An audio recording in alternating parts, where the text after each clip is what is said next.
वास्तू आहे म्हणजे महापौर बंगला ही हेरिटेज वास्तू आहे.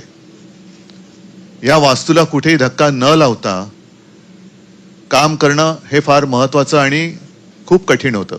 त्या वास्तूचं वैभव जपून काम करणं हे फार कठीण होतं.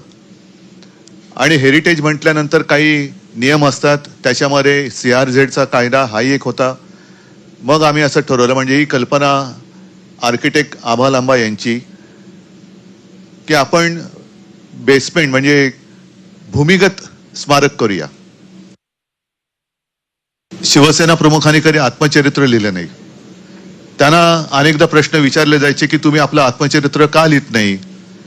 त्यांचं उत्तर असायचं, मी कपाटातला माणूस नाही, मी मैदानावरचा माणूस आहे. त्याच्यामुळे त्यांचं आयुष्य असं उघडं पुस्तक होतं. पण हे नुसतं मांडणं म्हणजे सुद्धा स्मारक नाही.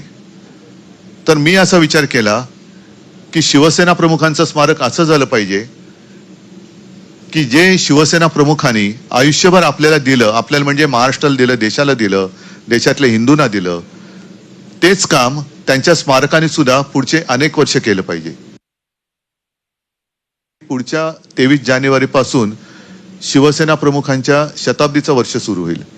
तर प्रयत्न नव्हे तर आम्ही पूर्ण ताकदीने 23 जानेवारीच्या आत पुढच्या म्हणजे 2026च्या हे स्मारक लोकांच्या चरणी, हिंदू हृदय सम्राटांच्या, मी भक्त शब्द नाही म्हणत, पण त्यांच्यावरती श्रद्धा असणाऱ्यांच्या चरणी, त्यांच्यासाठी आणि पुढच्या अनेक पिढ्यांसाठी एक प्रेरणा देणार असं स्मारक होईल, असा प्रयत्न आम्ही करतो आहोत.